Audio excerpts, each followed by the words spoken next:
once I heard this encounter, I couldn't believe what I was hearing from Commander David Fravor, and it's just such an exciting story. Yeah, like you can't get a more credible person than this pilot that's flown it all. Of course. So what I'll do, guys, is I'll just summarise it all up for you with this 2004 UFO encounter. Basically, Commander David Fravor, he was out doing a training program with his battle group, and he was on the USS Nimitz just off the coast of San Diego. This was back in 2004. He had a call from the radio operator from the US Princeton, and the US Princeton is basically the eyes and ears of the battle group. That role or job is to check out the environment and make sure that there's no any threat basically around. And they phoned him up and they said that they want him to go out and check out what they've seen was an object basically out at sea. Commander Fravor is weapons system operator, another co-pilot, and also another weapons system operator. So 4 of them in total end up getting in the aircraft and go out to intercept this thing that was picked up on radar. What Commander David Fravor wasn't aware of was that this object, or the supposed objects that were found on radar, had actually been picked up for many, many days before. And it was Kevin Day, who's a radio operator that was on the USS Princeton at the time, has come forward and said that it was actually raining UFOs, that it just wasn't one UFO that was picked up on there. I'd like to see that. There was hundreds. Now, he was basically saying on the radar that they were going from 80,000 feet, dropping down to a few feet above the ocean, basically, and then they were shooting straight back up again to another 80,000 feet. Now, that's something that technology we don't know even exists, and we don't know how that would work at all. Incredible. So, Commander David Fravor, again, getting back to his situation and where he was, he goes out to sea to intercept this thing. When he's flying over sea, he looks down and he sees an object actually beneath the ocean. Now, this object that he sees, he described as like a cross, and just above it is a little white Tic Tac, which he says was roughly about 40 to 50 feet in length. Now, this Tic Tac was performing crazy maneuvers. It was going like from one place to another place, basically around this cross that was underneath the ocean. So he believes that it was actually connecting or doing something with whatever was beneath the ocean. Could be some USOs. Yeah, so an unidentified submerged object, possibly beneath the ocean. We don't know.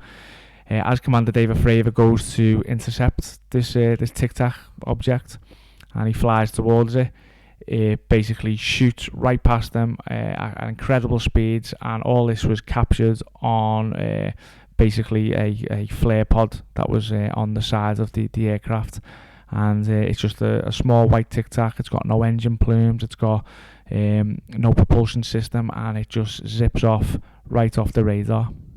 Yeah, and then going off Robert Powell's research into this, he was saying that like the G-forces that these crafts are traveling at could be anywhere between 50 to 500 Gs, and supposedly a human, as we can only go to 7, and then we kind of black out around 9 Gs. So whatever was in these crafts, or how these crafts work with this propulsion system around them, is incredible stuff. Yeah, so again, just to reiterate what G's saying there, is these craft that was seen by Commander David Fravor, not just by eyewitness, but also through the radar systems, the manoeuvres that they were performing, we don't think humans not only could be capable of, but they would actually die if they were just in these craft. Exactly. The other exciting videos that came out was the gimbal video and also the Go Fast video. Now, the gimbal video is so incredible because the reaction from the pilots is just absolutely wild and insane. These are US Navy pilots that see things in the air all the time, and when they're seeing whatever they see on their camera or in front of them, they go wild with excitement because they can't explain what it is that they're actually seeing. Yeah, it's incredible reactions. Like, we'll add in the video, but the reaction says it all.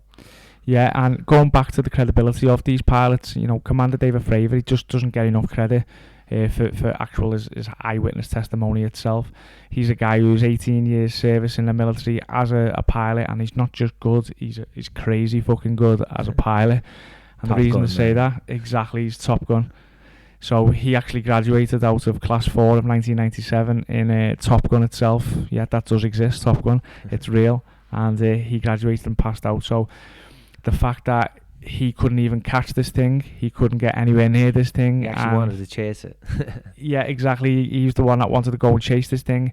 And he actually made comments on the Joe Rogan Experience where he said, you know, I actually want to fly this thing. He wanted to fly it. Yeah, I wouldn't mind giving it a go myself. That's it. So to furthermore with the Go Fast video, there's a lot of debunkers out there that try and claim that these videos aren't real and they're fake. I don't know how they can do that when it was released not just by the government but by the New York Times, by mainstream media, by all these incredible witnesses such as the pilots. But one of the actual debunkers said on the Go Fast video, which is, it's a video of an object that seems to be flying at incredible speed that's picked up by pilots on radar again, and also by a pod that is basically checked on the aircraft to look and zoom in on these aircraft as a weapon. They pick it up and they see it going at incredible speeds right across the ocean, and some of the debunkers said it was a bird. Now, Jeremy Corbell on the Joe Rogan Experience, he completely destroys the debunkers when he says that the actual object was picked up to be colder than the ocean itself. Now, that means that no bird could be colder than the ocean itself. It'd be dead. So that gets rid of that theory. I'm not saying it is 100% extraterrestrial. It's just my opinion. These maneuvers are incredible. And, you know, the eyewitness testimonies and all the actual video evidence that comes with it, there's something in our skies doing crazy maneuvers, and we should be... Yeah, we take notice when these people are coming forward with this kind of stuff. Yeah, we need to be taking notice, we need to be taking it seriously, and we need to find out what it is.